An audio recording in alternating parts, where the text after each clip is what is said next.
नमस्कार दोस्तों, आज मैं आपको अपने गांव की एक ऐसी घटना बताने जा रहा हूं जिसके बारे में सोचकर आज भी मेरे रोंगटे खड़े हो जाते हैं। यह कहानी है हमारे गांव के छोर पर बने एक सुनसान खेत और वहां मौजूद एक रहस्यमयी मड़ई की। गांव से लगभग 1 किलोमीटर दूर वह खेत एक वीराने की तरह है। उसी के बीचों बीच खड़ी है एक जर्जर मड़ई जिसे गांव के बुजुर्ग दादी की मड़ई कहते हैं। कहा जाता है कि वर्षों पहले वहां पे एक बूढ़ी औरत अकेले रहती थी।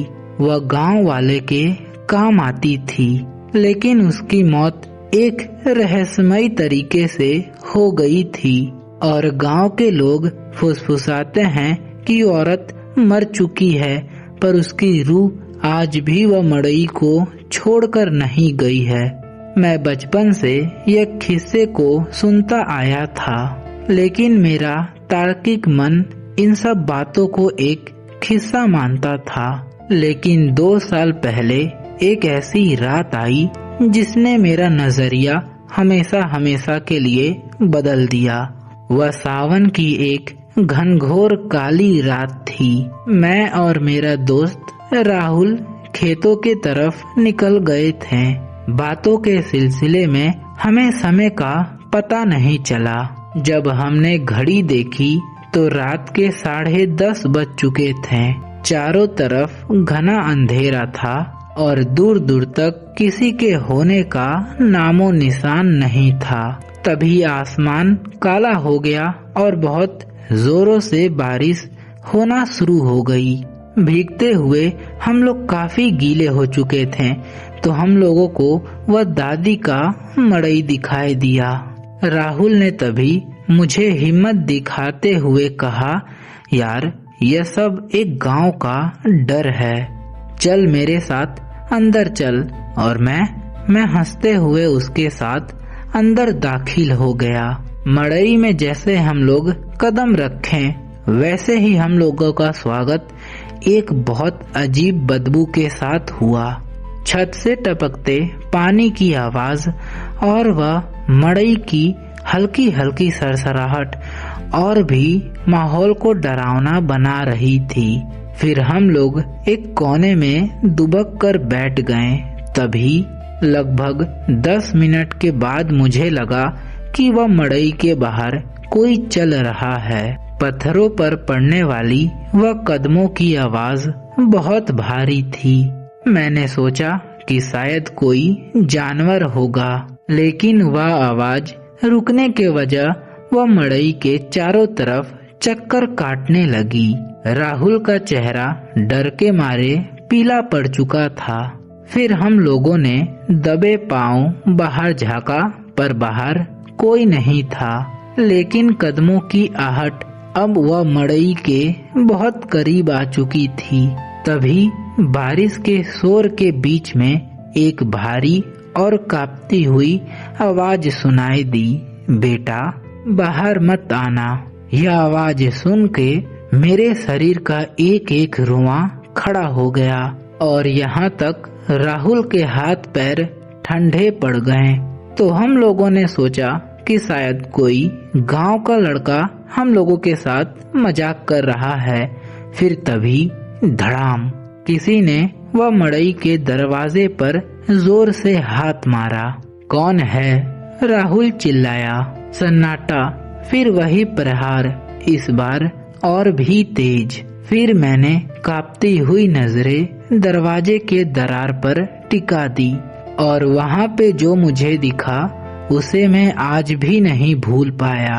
वहाँ पे एक बूढ़ी औरत खड़ी थी। उसके सफेद बाल बारिश में भीगे हुए हवा में लहरा रहे थे, लेकिन उसका चेहरा दिखाई नहीं दे रहा था। मानो गहरा अंधेरा उसके चेहरे के जगह चिपका हुआ हो। फिर वह आकृति थोड़ी देर वहाँ पे खड़ी रही और अंधेरे में गायब हो गई और यहाँ पे हम लोग पत्थर बने बैठे रहे। फिर जैसे ही आधे घंटे के बाद बारिश रुकी तो हम लोग अपने जान बचा के वहाँ से भागे, लेकिन पीछे से किसी के फुसफुसाने की आवाज आई, रुक जाओ। हम लोग नहीं रुके। फिर राहुल भागते भागते अचानक एक जगह पे रुक गया तो मेरे प्राण सूख गए। खेत के बीचों बीच वह औरत बिल्कुल सीधे खड़ी थी और अपने काले आंखों से हमारी तरफ देख रही थी। हम लोग बदमाश होकर सीधे राहुल के घर पहुँचे। जब हमने यह बात राहुल के दादाजी को बताई तो यह बात सुन के उनके चेहरे का रंग उड़ गया। उन्होंने बताया, तुम दोनों लोग बहुत ही भाग्यशाली हो जो इस रात बच गए। उस औरत की मौत स्वाभाविक नहीं थी। वर्षों पहले कुछ आदमी लोग वह औरत से मिलने आए थे और फिर अगली सुबह वह औरत की लाश मिली। मड़ई ही उसका कारागार बन गई है। यह कहानी यहीं पे खत्म नहीं होती। 6 महीने बाद गांव के 4 लड़के ने यह भारी और गंभीर चुनौती स्वीकार की और रात के समय में वह मड़ई के पास गए तो उसमें से एक लड़का अचानक चीखने लगा, वह मुझे बुला रही है। फिर बाकी लड़के वह लड़के को किसी तरह खींच के वापस अपने घर लाए, लेकिन उस रात के बाद वह लड़का कभी पहले जैसा नहीं रहा और आज भी वह मड़ई अपने जगह पे खड़ी है। दिन में वह तो काफी साधारण दिखती है, लेकिन सूरज ढलने के बाद वह रास्ते से गुजरने का कोई भी हिम्मत नहीं करता। गांव के लोग जानते हैं कि वहां पे कोई ऐसी शक्ति है जो अपना घर छोड़ के नहीं जाना चाहती और आज भी वह किसी नए मेहमान का इंतजार कर रही है। इसलिए अगर आप लोग कहीं भी गांव वगैरह में घूमने जाएं और आपको कोई खेत के बीचों बीच खाली और सुनसान मड़ई दिखे तो भूल से भी उसके पास मत जाइएगा। तो यह कहानी अब यहीं पे समाप्त होती है। कहानी आप लोगों को कैसा लगा आप लोग मुझे कमेंट बॉक्स में जरूर बताएं ताकि मैं अगला कहानी इससे भी डरावनी ला सकूं। तो आज के लिए इतना ही, मिलते हैं नेक्स्ट वीडियो में। Bye bye.